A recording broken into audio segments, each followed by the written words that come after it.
Umpisahan natin ang ating klase sa isang panalangin. Ipikit ang inyong mga mata, manahimik at damhin ang presensya ng ating Panginoon.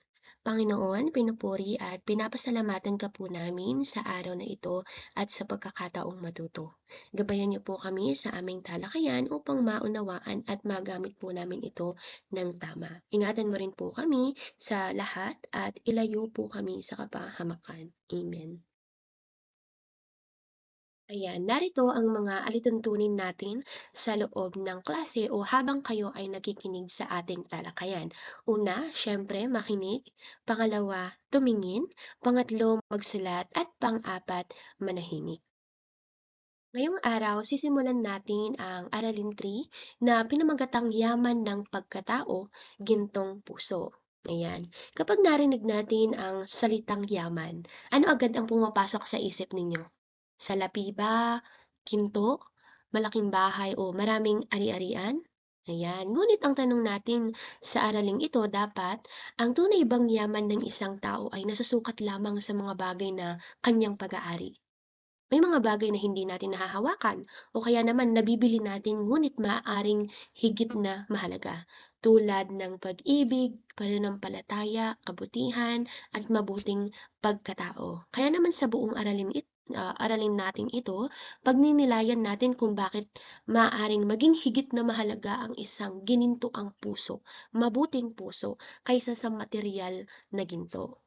Siyempre, upang higit nating maunawaan ang aralin na ito, babasahin at susurihin natin ang bahagi ng isang nobela na nagpapakita ng kulturang Pilipino at pagpapahalaga sa mabuting pagkatao. Malalaman natin kung paano na ipapakita ng mga tauhan, ng mga pangyayari at kanilang mga desisyon ang tunay na kahulugan ng kayamanan. Pag-aaralan din natin kung paano nagiging mas mabisa ang isang mensahe sa pamamagitan ng wastong tono, diin, haba at antala sa pagsasalita. At sa pagtatapos din ng aralin, pagsasamahin natin yung mga natutuhan ninyo sa pamamagitan ng paggawa ng storyboard. Yan, kung saan magagamit o gagamit kayo ng mga tekstong visual at iba pang elemento upang maipahayag ng malinaw at makabuluhan ang isang mensahe ng nobela. Narito ang layunin ng ating aralin.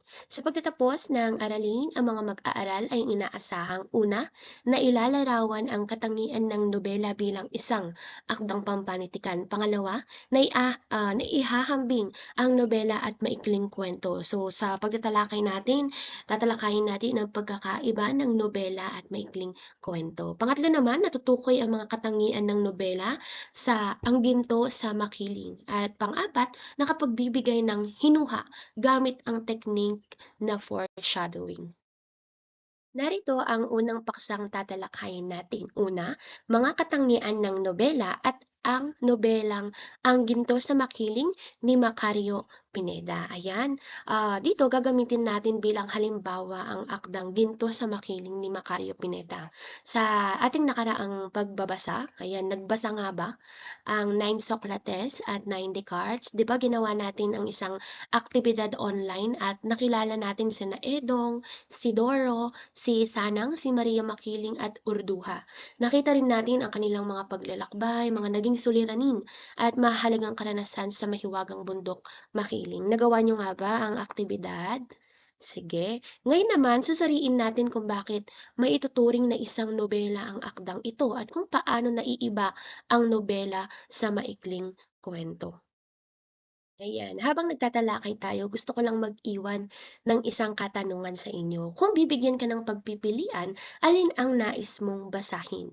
Ang maikling kwento ba o isang nobela? Ayan, sagutin ninyo muna ang tanong na ito sa inyong sarili at pag-isipan ang dahilan ng inyong mga sagot. Bigyan nating katuturan ang nobela. Ano nga ba ang nobela? Kapag sinabi nating nobela, ito ay isang mahabang tuluyang salaysay. Kapag sinabi nating tuluyan, ito yung nakasulat sa karaniwang anyo ng mga pangungusap at talata. Hindi po siya gaya ng tula na maaaring may sukat at tugma.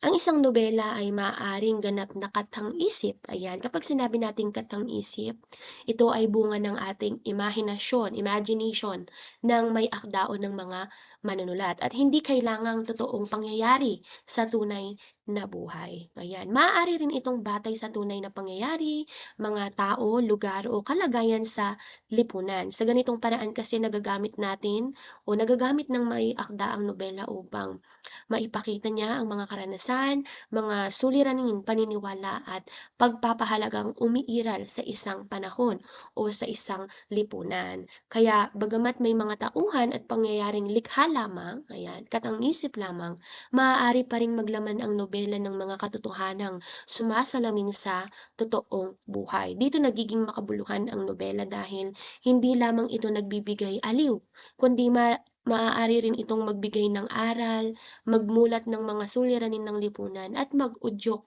sa mga mambabasa na magnilay, mag-isip-isip tungkol sa buhay at pagkatao. Ayan, at panghuli naman ay pangatlo, binubuo ng maraming kabanata. Sa bawat kabanata ng isang nobela, unti-unting nabubuo ang kwento, lumalalim ang pagkilala natin sa mga tauhan at umuunlad ang mga suliranin. Sa madaling salita, ang nobela ay hindi lamang isang mahabang kwento. Isa itong malawak at masusing paglalahad ng buhay, karanasan, at lipunang ginagalawan ng mga tauhan. Isa-isahin natin ang mga pangunahing katangian ng isang nobela. Ayan, kung mababasa ninyo sa screen, ang una ay mahabang salaysay. Ibig sabihin, hindi maaaring matapos agad sa iilang pahina ang buong kwento. Ito po ay mahabang kwento. Pangalawa naman, ito ay binubuo ng maraming kabanata. Ang bawat kabanata ay bahagi ng isang mas malaking salaysay. Pangatlo, karaniwan itong maraming tauhan. Maaring may pangunahing tauhan, katunggali at mga tauhang tumutulong sa pag-unlad ng kwento. Ikaapat naman, mayroon po tayong tagpuan at hindi lang po isang tagpuan. Ito ay maraming tagpuan. Maaring lumipat ang mga tauhan mula sa isang lugar patungo sa iba pang lugar. Pang-lima naman, maaaring itong tumalakay sa maraming suliranin o maraming problema ng tauhan. Hindi lamang isang problema ang kinakaharap ng mga tauhan. At panghuli naman po, ito ay mas detalyado ang paglalarawan sa nobela. Mas malinaw dapat nating nakikilala ang anyo, ugali, damdamin at pagbabago ng mga tauhan.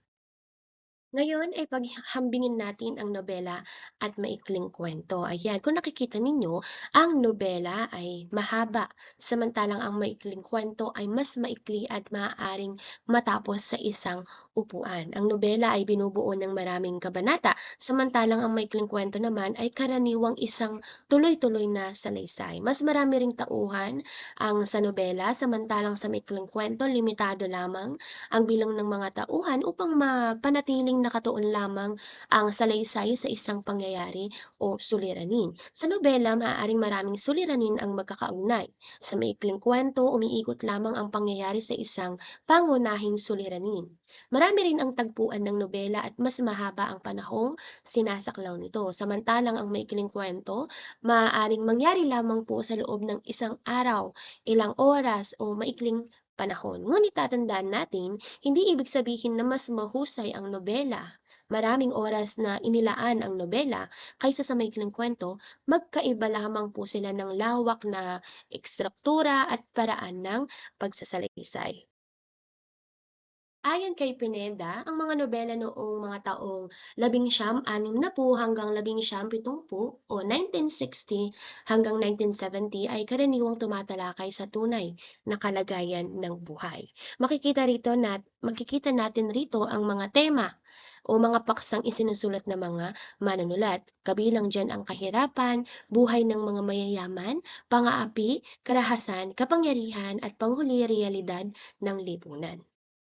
Dumako naman tayo sa banghay ng nobela. Meron tayong dalawang uri ng banghay. Kapag sinabi nating banghay, ito ay tumutukoy sa maayos na pagkakasunod-sunod ng mga pangyayari sa isang sulatin o sa isang akda. Ang karaniwan o common na ginagamit ng mga manunulat ay chronological na banghay. Ibig sabihin ng chronological, ito ay nagsisimula sa naunang pangyayari at sinundan ng mga sumunod hanggang sa wakas. Halimbawa, sa Ang Ginto sa Makiling ni Macario Pineda, 'di ba ang nobela ay nagsimula sa bahaging binasa natin sa paglalakbay nina Edong at Doro. Sinundan ito ng kanilang pagdating sa Makiling at pakikipag-usap sa mga naninirahan doon at pagbabalik sa kanilang bayan. Ngunit, hindi lahat ng nobela ay tuwid ang pagkakasunod. Meron tayong tinatawag na hindi chronological o maaaring magsimula sa gitna o sa wakas. Ayan, maaari itong gumamit ng flashback o flash forward kung saan ibinabalik ang mga mambabasa sa isang pangyayari sa nakaraan. Maaari rin itong flash forward kung saan ipinapakita o inilalarawan ang isang pangyayari na magaganap pa lamang. Meron din tayong tinatawag na foreshadowing. Sa foreshadowing, sa halip na ipakita agad ang mga mangyayari, ang gagawin ng manunulat o ng may akda ay mag-iiwan siya ng mga pahiwatig o mga clue sa pamamagitan ng kilos o pananalita ng tauhan, panaginip, babala, simbolo o paglalarawan ng kapaligiran. Ibig sabihin, hindi po agad sasabihin ng may akda kung ano ang mangyayari. Naglalagay siya ng mga maliliit na mga palatandaan o pahiwatig upang mahulaan ng mga mambabasa ang maaaring mangyari sa bandang huli, mga plot twist, ganon. Maaari ring makita ang mga pahiwatig na ito sa kilos o pananalita ng tauhan.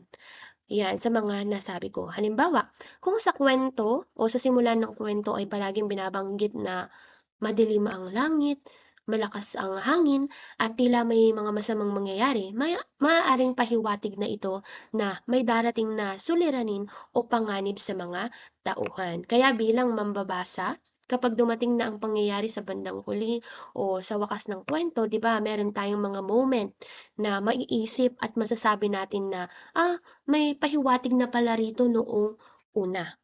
Ayan, kung ibubuod natin ang banghay ng nobela, meron pong iba't ibang paraan. Una, chronological o pagsusunod na sunod-sunod na pangyayari sa nobela. Pangalawa naman, hindi chronological. Gagamit ang mga manunulat ng flashback, flash forward, at foreshadowing. Sa larangan ng panitikan, isa sa mga pinakapopular at pinakatanyag na anyo ng akda ang nobela. Ang nobela ay isang masalimuot na akdang pampanitikan na naglalaman ng malalim na paglalarawan ng mga karakter, mga pangyayari at mga suliranin na kadalasang kinapapalooban ng mga personal na karanasan, kulturang panlipunan at pagsasalaysay ng otor.